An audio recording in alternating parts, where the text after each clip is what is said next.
आमच्या डुकरावरची विषयी जरा बोला. बोला बोला. बरं झालं चांगला प्रश्न विचारला. अजून असं विचारा काय तर काढा. लय डुकर त्रास दिले सांगतो काय करायचं. जेवढा चांगला होता तेवढा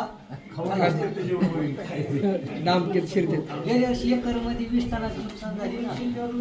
नागझरी गाव माहिती आहे का? नागझरी माहित आहे? बाळासाहेब पवार एक नावाचे शेतकरी माहित आहे? नाही. त्यांचे मावसभाऊ आहे बरं का. नाव घेऊन सांगतो. मावसभाऊ आहे. 9 एकराला सोलर फेन्सिंग केलेलं झटका मशीन. किती खर्च आला माहिती आहे का? 9 एकराला 20,000. किती? 9 एकराला 20,000. तुम्ही बसून मला मी बघितलं होतं आधी. तर आबांच्या शेतात जावा, त्याच्या मावसभावाच्या शेतात जावा. सोलरवर चालतंय. त्याला एक 8,000ची बॅटरी येते आणि त्याची जी तार आहे माझ्या माहितीनुसार जी मी माहिती काढली तर साधारणपणे 1.5 रुपये रनिंग फूट. तारेची किंमत 1.5 रुपये रनिंग फूट. हा, जे काय तार असेल त्याला एक वेगळ्या पद्धतीची काहीतरी तार आहे ती. तर त्याचं फेन्सिंग जर केलं एकावर एक अशा 3 तारा, जे साधारणपणे 1 फुटाचं अंतर ठेवून 3 ताराचं बांबूच्या काठीला जर फेन्सिंग केलं ते अतिशय सुंदर झटका बसतो. माणूस मरत नाही. माणसाला जरी झटका हात लावला तरी झटका बसतो पण माणूस मरत नाही. ते फेकून देतं. त्याला करंट कसा आहे?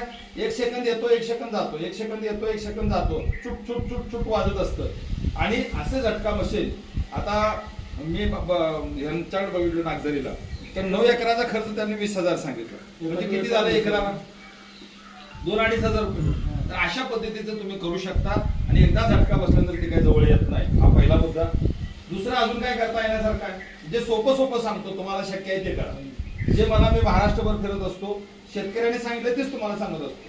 मला नंदुरबार जिल्ह्यामधल्या एका शेतकऱ्यांनी सांगितलं, पटेल नावाचे शेतकरी आहेत, मोठे शेतकरी आहेत. ते म्हणले साहेब आम्ही फिश ऑइलचा वापर केला. समुद्री तेल, माशाचं तेल पंपाला 150 मिली. पंपाला 150 मिली. त्याला एक वास असतो, उग्र वास असतो. तुम्ही शेताच्या कडेने जे काय पंप लागतील तेवढी शेताच्या कडेने फिश ऑइल, समुद्री माशाच्या तेलाची जर फवारणी बाजूने केली, त्या वासामुळे 2-3 महिने डुकरं ते शेतात येत नाही असं त्या शेतकऱ्याचा अनुभव करता येण्यासारखा आहे. करू शकता. हा एक भाग आहे. दुसरा एक भाग बघा. आता कुठं मिळेल ह्याचा शोध घ्यावा लागेल. मला चौकशी केला तर मिळेल. ते मासेदारांना विचारा. मार्केटमध्ये क्लिअर झोन नावाने येतंय. मार्केटमध्ये क्लिअर झोन नावाने येतंय, भेटतंय. हो, ती एक आहे. तुम्हाला हे माहित आहे ऑनलाईन अमेझॉन ऑनलाईन माहित आहे? साहेबांजवळ नंतर डिटेल माहिती घ्या. माझे एक वर्ग मित्र आहे. पाऊस पडल्यावरती ड्रोन जात असेल. मी काय सांगतो, मी आता जे सांगणार आहे त्यातला पर्याय शोधायचा. मी आता तुम्ही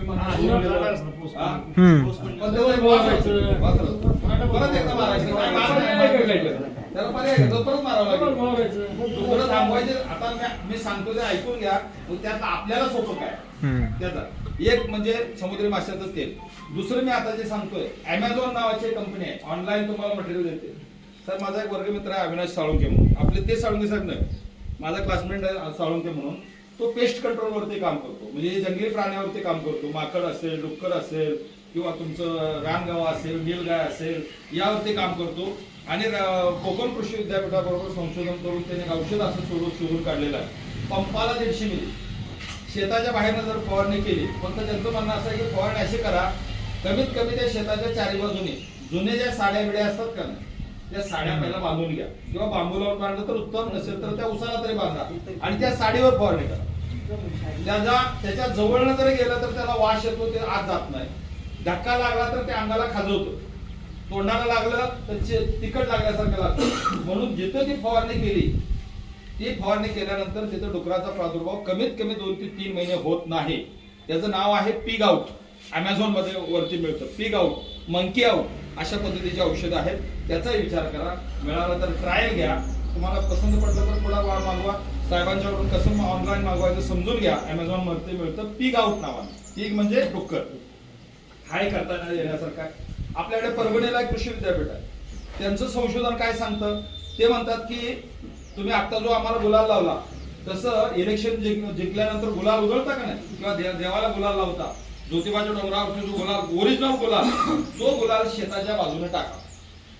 किंवा ज्या दिशेने डुकरं येतात त्या दिशेला टाका. किंवा जिथं बसतात तिथं टाका. श्वास घेत असताना डुकराला त्या गुलालाचा भयंकर त्रास होतो. त्याचा श्वास घेत असताना तो फुंकत असतो बघा. त्यामुळे त्या नागपुडीमध्ये जरा जरी गुलाल गेला तर तिथे परत डुकरे 2-3 महिने येत नाही. हे परभणी कृषी विद्यापीठाचं संशोधन आहे. ते शक्य आहे का बघा? नसेल सोपे उपाय. अजून आम्हाला एका आदिवासी शेतकऱ्याने सांगितलं, साहेब मी गावठी केलेला उपाय, मी नंदुरबार जिल्ह्यामध्ये बऱ्याच कारखान्यावरती जातो, त्या ठिकाणी त्या शेतकऱ्यांनी सांगितलं, तुम्ही पानाला किंवा तंबाखूला जो चुना लावता एवढासा चुना घ्यायचा, सुपारी एवढा चुना घ्यायचा. घरी जी चपाती तयार करण्यासाठी कणकेचा गोळा तयार केला जातो, लाडू तयार केला जातो, आतमध्ये चुना टाकायचा, गोल करायचं, तेलामध्ये बुडवायचं आणि शेतामध्ये जिथं बसलेले असतात किंवा ज्या दिशेने येतात तिथं टाकायचं. तेलात बुडवलं असल्यामुळे त्याला ते प्रचंड आवडतं, ते खातं आणि पोटामध्ये चुना गेला की आतड्याला जखम होतं. आणि चुन्याची जर परीक्षाच घ्यायची असेल तर एवढा चुना तोंडात ठेवून बघा. तुम्हाला परीक्षाच घ्यायची आहे, एवढा घ्यायचा तोंडात ठेवायचं, एक तासभर काय होतं बघायचं. तर ते आतड्याला जखम झाल्यामुळे ते डुक्कर जगत नाही असं मला आदिवासी शेतकऱ्यांनी सांगितलं. आणि हा प्रयोग सुद्धा करता येण्यासारखा. एका शेतकऱ्याने डोकं वेगळंच लढवलं, ते पण गमतीशीर सांगतो.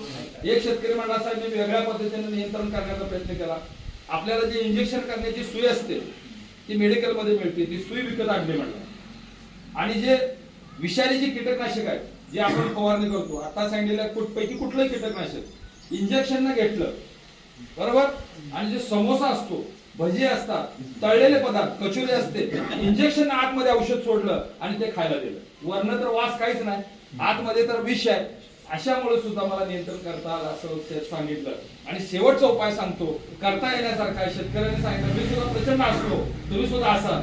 ते काय म्हणले, डुकरं पकडणाऱ्या माणसाकडून एक डुकराचं पिल्लू विकत घेतलं. डुकरं पकडणाऱ्या माणसाकडून एक डुकराचं पिल्लू विकत घेतलं, शेताच्या कडेला बांधलं. दिवस मावळत असताना हवा शांत असते. एक 8 दिवस काठीने असा त्याला चोप दिला, असा मारला, जोर जोरात ओरडायचं म्हणला. त्या जोर जोरात ओरडण्याच्या आवाजामुळे कमीत कमी 2-3 महिने डुकरं माझ्या शेतात आली नाही. हा उपाय आजपासूनच